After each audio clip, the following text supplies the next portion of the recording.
जरा सोचो, एक रिटायर्ड सीक्रेट एजेंट एक खतरनाक माफिया गैंग से अकेला भिड़ जाए। आज मेरा गला बहुत खराब है, तो आज की कहानी मेरा दोस्त सुनाएगा। कहानी की शुरुआत होती है क्ले नाम के एक आदमी से, जो द बी हाइव नाम की एक खुफिया स्पेशल फोर्सेस यूनिट का मेंबर हुआ करता था। ये खुफिया ग्रुप अमेरिकन सरकार के लिए ऐसे खास केसेस पर काम करते थे जिनके बारे में आम डिपार्टमेंट्स को भी कोई खबर नहीं थी। खैर, जब क्ले ने बी हाइव ग्रुप छोड़ा तो वो असलियत में बी कीपर बनकर आम जिंदगी जीने लगा। उसने मिसिस पार्कर नाम की एक बूढ़ी औरत का गैरेज रेंट पर ले लिया और वहीं पर मधुमक्खियां पालकर शहद निकालने का काम शुरू किया। मिसिस पार्कर एक रिटायर्ड स्कूल टीचर थी जो अकेली रहा करती थी और अब वो एक चैरिटी ऑर्गेनाइजेशन के लिए काम करती थी जो जरूरतमंद महिलाओं और बच्चों की मदद करती थी। वो क्ले को अपना गैरेज रेंट पर देकर काफी ज्यादा खुश थी, क्योंकि क्ले काफी अच्छे दिल का इंसान था। एक दिन काम खत्म होने के बाद मिसिस पार्कर ने क्ले को रात को डिनर के लिए बुलाया। इसके बाद जब वो अपने लैपटॉप पर काम कर रही थी तो अचानक उसे एक वायरस नोटिफिकेशन आई,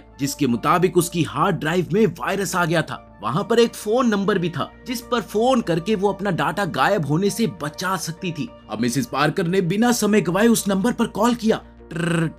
और वो फोन सीधा एक साइबर अपराधी गिरोह को जा लगा। ये गुंडे एंटीवायरस कंपनी के भेस में भोले भाले लोगों का पूरा बैंक अकाउंट खाली कर देते थे। अब जैसे ही मिसिस पार्कर ने फोन किया तो हैकर्स की टीम ने उनका कंप्यूटर हैक कर लिया और अब वो आसानी से उनकी सारी बैंक डिटेल्स देख पा रहे थे। वहीं मिसिस पार्कर को वायरस और डाटा गायब होने के बारे में कोई खास जानकारी नहीं थी, इसीलिए वो मैनेजर कार्नेट से इसे ठीक करने के बारे में बात कर रही थी। उसे समझ नहीं आ रहा था कि उसके लैपटॉप पर अपने आप विंडोज कैसे खुल रही थी। खैर, कार्नेट ने उसे समझाया कि ये सब कंपनी के वायरस हटाने के प्रोसीजर में शामिल है। इसके बाद कार्नेट ने मिसिस पार्कर से उनके बैंक अकाउंट की जानकारी मांगी। क्या आप अपने बैंक अकाउंट्स की जानकारी दे सकती हैं? और मिसिस पार्कर ने उसे जानकारी भी दे दी। तो कार्नेट ने कंपनी की तरफ से उसके अकाउंट में $50,000 भेज दिए, जिसे देखकर मिसिस पार्कर काफी ज्यादा हैरान हुई। $50,000! अरे उसे देखकर तो किसी की भी आंखें फटी की फटी रह जाए। लेकिन तभी कार्नेट ने उससे कहा कि उसने गलती से 500 की बजाय $50,000 भेज दिए हैं। अब उसने मिसिस पार्कर को बाकी के पैसे लौटाने के लिए कहा, तो उन्होंने बिना ज्यादा सोचे समझे अपना पासवर्ड डालकर बचे हुए पैसे कार्नेट को लौटा दिए। लेकिन ऐसा करते ही कुछ ही पलों में उनका पूरा बैंक अकाउंट खाली हो गया। आखिरकार कार्नेट और उनकी टीम का मिशन कामयाब रहा। 7 करोड़! इधर ये सब देखकर मिसिस पार्कर के पैरों तले की जमीन ही खिसक गई, क्योंकि ना सिर्फ उनकी बचत के पैसे गायब हो गए थे, बल्कि उनकी चैरिटी ऑर्गेनाइजेशन का भी सारा पैसा उड़ चुका था। उन्हें समझ नहीं आ रहा था कि अब उन्हें क्या करना चाहिए। वहीं दूसरी ओर क्ले ने मधुमक्खियों का शहद निकालकर एक कांच के जार में रखा ताकि वो इसे मिसिस पार्कर को तोहफे में दे सके। मगर जब रात को वो डिनर के लिए उनके घर पहुंचा तो उसे एहसास हो गया कि जरूर यहाँ कुछ बुरा हुआ है। उसने बड़ी सावधानी बरती, फिर रसोई से एक चाकू उठाया और जैसे ही वो लिविंग रूम में पहुंचा तो उसने एक बहुत ही खतरनाक मंजर देखा। मिसिस पार्कर की मौत हो चुकी थी और उनकी कुर्सी के पास एक बंदूक गिरी हुई थी। उसी पल अचानक वेरोना नाम की एक FBI एजेंट वहां पर आ पहुंची और उसने क्ले पर बंदूक तान दी। Hands up! अब वेरोना को शक था कि मिसिस पार्कर की मौत में क्ले का हाथ है, और सबसे बड़ी बात तो ये थी कि मिसिस पार्कर वेरोना की माँ थी। अब वेरोना ने बिना समय गवाए पुलिस को बुलाया और मिसिस पार्कर के घर की अच्छी तरह से जांच की। इसके बाद पुलिस वाले क्ले को पूछताछ के लिए पुलिस स्टेशन ले गए। अब इधर वेरोना ने अपनी माँ को खोने के गम के बावजूद भी इस मामले की तह तक जाने की ठान ली थी। अब वो खुद घर की छानबीन कर रही थी तो उसने देखा कि उसकी माँ का सारा बैंक अकाउंट खाली हो चुका है और वेरोना समझ गई थी कि उसकी माँ साइबर अपराधियों के चंगुल में फंस गई थी।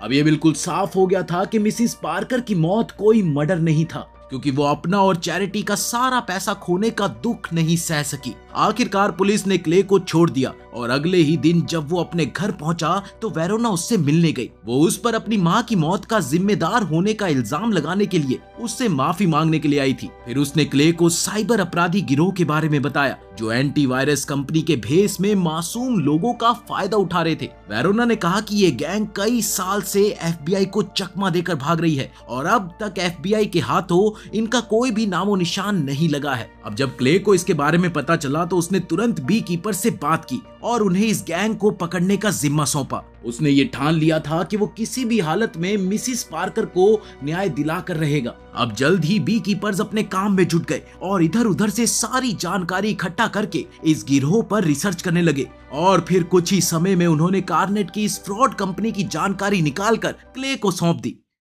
कुछ ही देर में हम देखते हैं कि क्ले गैसोलीन से भरे 2 कैन्स लेकर कार्नेट की कंपनी यूडीजी के हेडक्वार्टर्स पर जा पहुंचा था। उसने बड़ी आसानी से सिक्योरिटी गार्ड्स को अपने रास्ते से हटाया और सीधा कंट्रोल रूम में जा पहुंचा। वहां उसने कुछ लोगों से पूछताछ की और फिर एक आदमी को बुरी तरह पीटना शुरू कर दिया। थे मुक्के, थे मुक्के, थे मुक्के। आखिरकार उसने सबको चेतावनी दी कि आज के बाद उनमें से कोई भी मिसिस पार्कर की तरह किसी इंसान का पैसा नहीं लूटेगा। अगर उन्होंने ऐसा किया तो उनके लिए ये अच्छा नहीं होगा। अब इसके बाद उसने सबको कमरे से बाहर निकल जाने को कहा और खुद सभी कंप्यूटर्स पर गैसोलीन छिड़कने लगा। फिर उसी पल कार्नेट और उसके गुंडे क्ले पर हमला करने के लिए पहुंचे तो उसने बड़ी ही आसानी से सबको धूल चटा दी। इसके बाद उसने वहां एक बॉम्ब लगाया और कार्नेट से कहा कि अगर उसे अपनी जान प्यारी है तो यहाँ से बाहर निकल जाए। कुछ ही पलों में किसी फोन की घंटी बजी, ट्रन ट्रन, और अचानक वहां इतना जबरदस्त धमाका हुआ कि उनका पूरा ऑफिस कुछ ही पलों में राख हो गया। अब सब कुछ तबाह होने के बाद कार्नेट ने तुरंत अपने बॉस डैन फोर्थ को खबर की। उसने कहा कि बी कीपर नाम के एक आदमी ने उनके सिक्योरिटी गार्ड्स को मारा और पूरे हेडक्वार्टर्स में बॉम्ब धमाके करके उसे मिट्टी में मिला दिया। अब ये सुनते ही डैनफोर्थ गुस्से से तिलमिला उठा और उसने कार्नेट को कुछ गुंडे बुलाकर क्ले का काम तमाम करने का हुक्म दिया। वहीं दूसरी ओर वेरोना को भी यूडीजी हेडक्वार्टर्स में धमाके होने की खबर मिली तो ये सुनकर उसे मन ही मन में थोड़ी सी तसल्ली मिली। फिर अगले दिन जब क्ले अपने बी फार्म में काम कर रहा था तो कार्नेट और उसके गुंडों ने क्ले के घर का पता ढूंढ निकाला। अब जैसे ही क्ले अपने फार्म से निकला तो कार्नेट और उसके गुंडों ने क्ले के फार्म के सभी छत्ते बर्बाद कर दिए। इसके बाद उन्होंने क्ले का पीछा किया पर सच तो ये था कि क्ले उनके इरादों के बारे में पहले से ही जानता था और वो उनका मुकाबला करने के लिए बिल्कुल तैयार था। जैसे ही गुंडे क्ले के घर पहुंचे तो उन्होंने क्ले पर अचानक हमला बोल दिया, मगर क्ले भी कोई कच्चा खिलाड़ी नहीं था भाई साहब। उसने पूरी ताकत के साथ उनका सामना किया और सभी गुंडों को मौत के घाट उतार दिया। फिर क्ले ने जानबूझकर कार्नेट की जान बख्श दी और सिर्फ उसकी उंगलियां काटकर उसे जिंदा छोड़ दिया। अब मौका मिलते ही कार्नेट तो वहां से दुम दबाकर भाग निकला। इसी दौरान वेरोना यूडीजी के एक आदमी से पूछताछ कर रही थी तो उसे अपनी माँ के घर आग लगने की खबर मिली। वो सब कुछ छोड़कर तुरंत उनके घर पर पहुंची, जहां जाकर उसे पता चला कि क्ले के गैरेज को जलाकर राख कर दिया गया था। अब एफबीआई ऑफिसर को वहां मिली लाशों में से एक यूडीजी कंपनी का आईडी कार्ड मिला। ये देखते ही वेरोना समझ गई कि यूडीजी कंपनी के केस में क्ले का ही हाथ था। वहीं दूसरी ओर जब कार्नेट अपनी जान बचाकर भागा तो उसने तुरंत डैनफोर्थ को खबर की कि वो क्ले को मारने में नाकामयाब रहे और क्ले ने बड़ी बेरहमी से उसकी उंगलियां काट डाली। अब ये सुनते ही डैनफोर्थ गुस्से से आग बबूला हो उठा। उसे समझ आ गया था कि क्ले कोई मामूली आदमी नहीं है। अब उसी समय अचानक क्ले कार्नेट के सामने आ गया और उस पर हमला बोल दिया। क्ले ने उसे बेल्ट से बांधकर अपनी गाड़ी के बम्पर से बांध दिया और गाड़ी चला दी, जो कार्नेट को लेकर सीधा पानी में जा गिरी। इधर इस सब के दौरान डैनफोर्थ अब भी फोन पर था। तब क्ले ने कार्नेट का फोन उठाकर डैनफोर्थ से कहा कि वो तैयार रहे क्योंकि जल्द ही वो हिसाब बराबर करने के लिए उस तक पहुंचने वाला है। उधर हम देखते हैं कि वेरोना और उसका साथी मैट यूएसए सरकार के डेटाबेसेस में से क्ले की असलियत की जानकारी निकालने की कोशिश में लगे हुए थे, लेकिन काफी समय बाद भी उनके हाथ में कुछ नहीं लगा। तब वेरोना ने हिसाब लगाया कि शायद वो किसी खुफिया सरकारी ऑर्गेनाइजेशन का हिस्सा रहा होगा जहां उसकी खास ट्रेनिंग हुई होगी। शायद इस ऑर्गेनाइजेशन के बारे में एफबीआई को भी कोई जानकारी ना हो। इसके कुछ ही देर बाद वेरोना को खबर मिली कि यूडीजी के मैनेजर कार्नेट की लाश पानी में क्ले की गाड़ी से बंधी हुई मिली है। अब इधर डैनफोर्थ वेलेस नाम के एक आदमी से मिला जो पहले CIA का मेंबर था। असल में डैनफोर्थ की मां जेसिका यूएसए की नई प्रेसिडेंट बनी थी और वेलेस उनके कहने पर डैनफोर्थ की सुरक्षा कर रहा था। अब जब वेलेस को पता चला कि बी कीपर नाम का कोई आदमी डैनफोर्थ के पीछे पड़ गया है तो वो तुरंत अपने काम पर लग गया।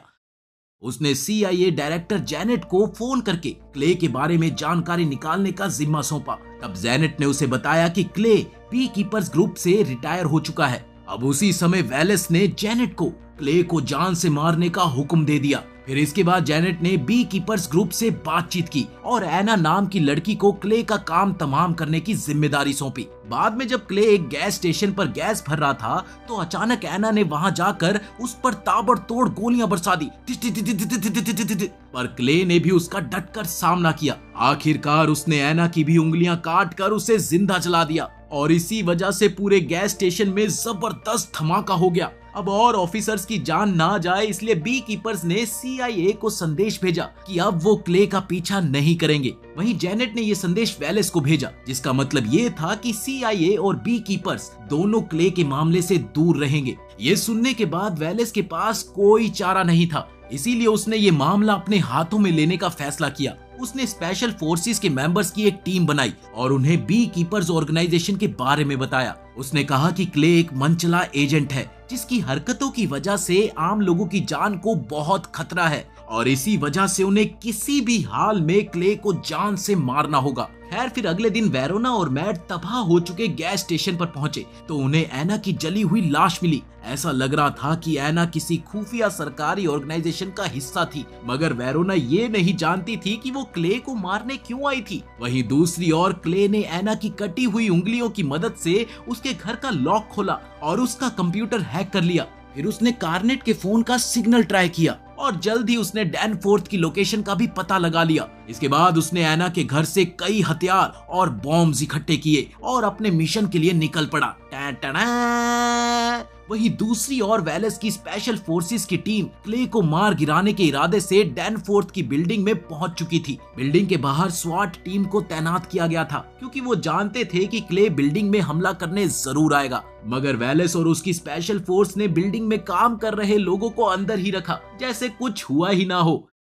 इस बिल्डिंग में NSU कंपनी का काम चल रहा था जो UDG की तरह ही आम लोगों का पैसा चुराते थे। कुछ ही देर में क्ले बिल्डिंग के बाहर आ पहुंचा और बिना समय गवाए स्वॉट टीम पर हमला बोल दिया। वो इतना जबरदस्त फाइटर था कि स्वॉट टीम का कोई आदमी उसके सामने टिक ही नहीं सका। आखिरकार वो बिल्डिंग के अंदर घुस गया और बड़ी आसानी से वहां काम करने वाले लोगों में मिल गया। पर जल्द ही एक स्पेशल फोर्सेस मेंबर ने उसे पहचान लिया और उस पर हमला बोल दिया। जल्द ही सभी ऑफिसर्स ने क्ले को ढूंढकर उस पर गोलीबारी शुरू कर दी, पर क्ले ने अपनी स्किल्स की बदौलत एक एक करके सबको मौत के घाट उतार दिया। इसके बाद क्ले ने NSU के मैनेजर रिको पर इस कंपनी के मालिक की जानकारी देने का दबाव बनाया। बता कौन है मालिक? रिको काफी घबराया हुआ था और उसने कहा कि इस कंपनी का मालिक बहुत ताकतवर आदमी है जिसका कानून भी कुछ नहीं बिगाड़ सकता। लेकिन इस पर क्ले ने कहा कि कोई भी आदमी इतना ताकतवर नहीं है जो उसके सामने टिक सके। क्ले ने ये ऐलान किया कि वो आम लोगों के साथ ऐसे घिनौने अपराध करने वाले आदमियों को जिंदा नहीं छोड़ेगा।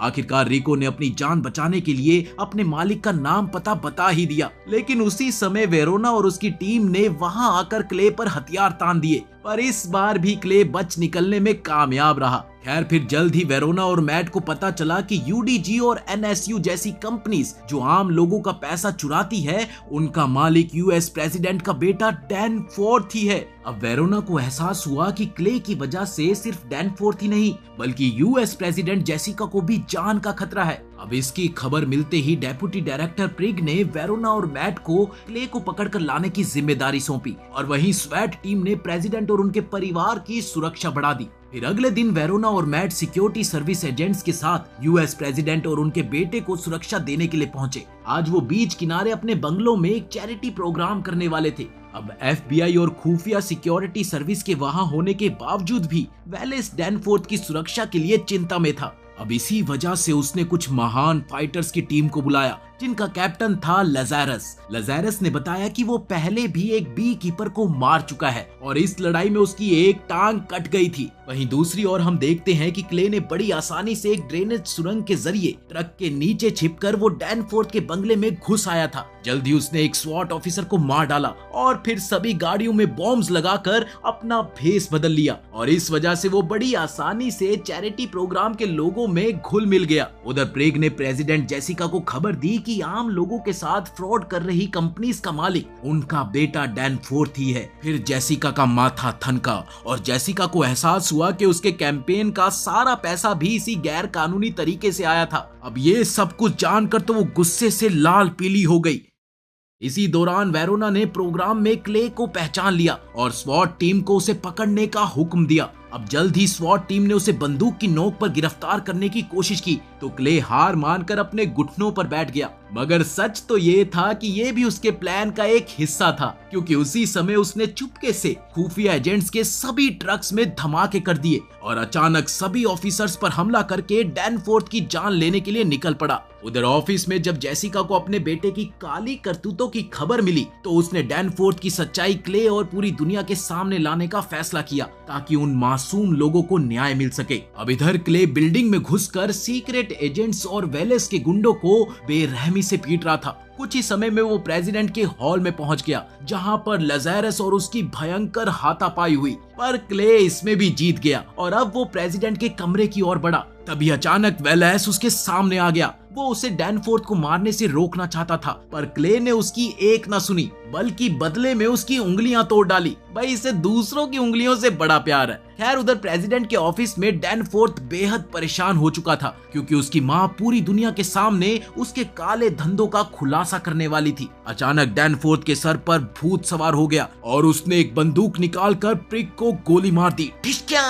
फिर उसी समय क्ले ने कमरे के दरवाजे को बॉम्ब से उड़ा दिया और अंदर घुस आया। तभी वेरोना और बाकी FBI एजेंट्स भी उसके पीछे बंदूक लेकर आ पहुंचे। अब डैनफोर्थ बुरी तरह से घबरा गया था, इसीलिए उसने अपने फायदे के लिए अपनी माँ जेसिका को ही बंदी बना लिया। अपनी माँ को ही बंदी बना लिया, कैसा बेटा है यार ये। वेरोना ने क्ले से कहा कि वो जेसिका और डैनफोर्थ को नुकसान पहुंचाने की गलती ना करे। अब इधर डैनफोर्थ अपनी जान बचाने के चक्कर में अपनी माँ की जान लेने को तैयार हो गया था। अब इस मुश्किल घड़ी में क्ले ने वेरोना से पूछा कि तुम्हारे लिए कानून ज्यादा जरूरी है या निर्दोष लोगों को न्याय मिलना। फिर उसने बिना समय गवाए डैनफोर्थ को गोली मारकर जेसिका की जान बचाई और खुद एक खिड़की तोड़कर वहां से फरार हो गया। इस खिड़की से वेरोना गोली चलाकर क्ले का काम तमाम कर सकती थी, पर उसने खुद को रोक लिया। सच तो ये था कि उसने कानून से ऊपर अपनी माँ और बाकी मासूमों के न्याय को रखा। आखिरकार क्ले का मिशन अब पूरा हो चुका था, इसलिए उसने स्कूबा गियर पहना जो उसने पहले ही बीच पर छिपा दिया था